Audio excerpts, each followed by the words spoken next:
Hello everybody and welcome to another video. Today I'm going to be making a video about this 1952 Mayrath Deluxe. Okay, where do I start on this thing? So this summer I went to BC, Canada, to visit some extended family there with my grandparents. And we arrived, and the first thing I see in the far corner of my Uncle Dale's property is this mayrath, and I'll put a picture of what condition it was in. And so as you can see, it was in pretty rough condition, but this is what it looks like now. Me and my grandpa, we worked on it like pretty much day and night, threw away our whole BC vacation to this mayrath, doing things that we did back here in BC. But we loved every moment of it, and it was a great time. Just do a little walk around here.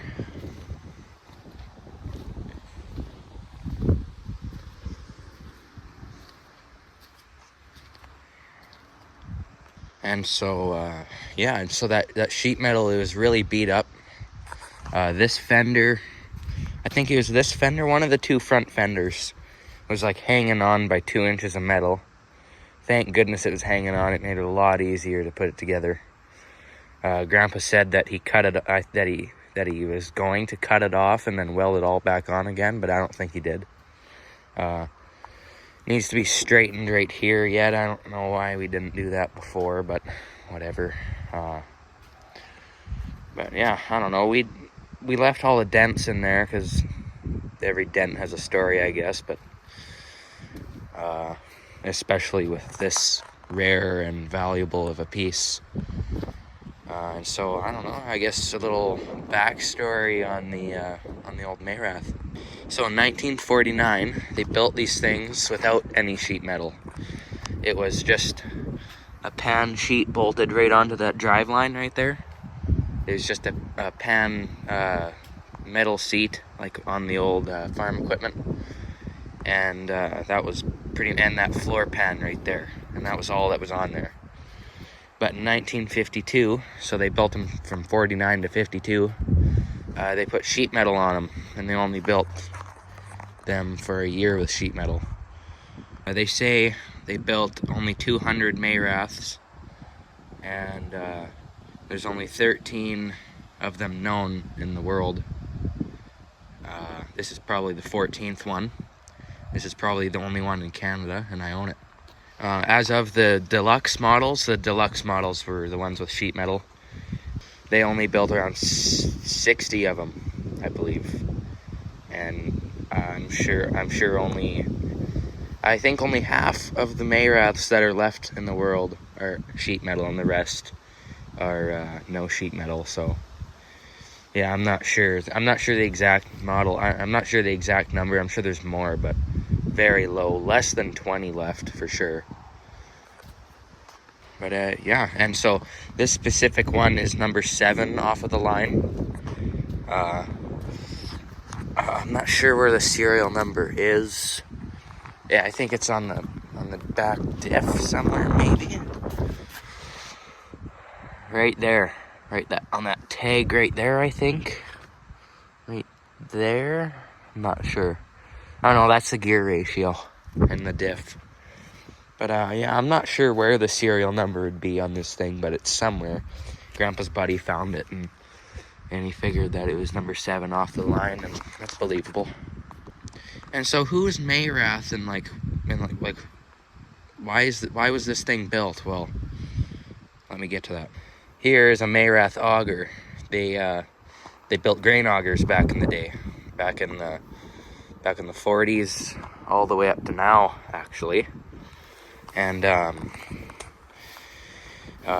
they have, I think this is a different model of auger than they made during the mayrath times, during the mayrath deluxe times, because they got different rims. But supposedly they had the same spoked rims. But yeah, they were based out of Dodge City, Kansas, I believe. or something like that. This particular auger, I'm going to paint it up all mayrath colors and put it in the parade next year. That's my plan. And so back to the mayrath. They built these things to move those augers around. As you can see, there's that front hitch right there if you want to push it around. And then there's a rear hitch right here if you want to pull it. And so, yeah, that's the mayrath pretty much. They say these things are worth around $21,000 as it is. I'm sure if I did a better paint job on the frame there and stuff like that, then I'm sure. And I'm sure if it was an original condition like this, I'm sure it'd be probably more. We converted it to electric start, and we actually made a really nice dash. A really nice dash on there too. Just flick the switch and it's on. And then there's the choke cable that you pull out, and there's the button that you start with. Right here, that's the clutch, that's the brake, is your gear shifter, and that's your throttle. That's your accelerator pedal. So that's pretty cool. So yeah, that's it. That's the mayrath. I'd like to put it in the parade next year, pulling that auger. Yeah, so yeah, it'll be quite. I'm gonna put this thing away for the winter time and pull it out next spring, and I don't know, maybe there'll be a video of me driving it next spring. So thank you for watching this video. I'm gonna put it away for the winter, so there won't be any more videos on it. I don't know if I should even put this video out there, because I don't really want too many people to know about this thing. Because back in the day, because there would be people that stole it. Not back in the day, it was a couple years ago. There's an old JI case, which is an old, like a classic farm equipment dealer sign that was stolen from just a few towns away from me. And they haven't found it. They'll never find it. So yeah, that's why I don't really want too many people to know about this, but I do at the same time, because I love it. And so what this thing first came with was a 8-horse Briggs & Stratton motor. It was a pull start, didn't have electric start, but I got it without the motor in it. But thank goodness, my Uncle Dale, he had 2 pallets of old Briggs & Stratton motors, 8 and 9 horse motors, and we decided we want an electric start in it. So, and the only one with an electric start was a 9 horse, and we weren't going to go through all the work to converting one to an 8 horse that was a pull start originally. So we just put the 9 horse electric start in it, and it turned out really nice. You wouldn't know the difference, or it probably isn't a difference in power because it's a Briggs. If it was a Kohler, there'd be a big difference, but you know how it is. And so apparently I heard that these things came with multiple engine options, with the stock 8-horse Briggs, 8-horse Briggs, and a 9-horse Wisconsin.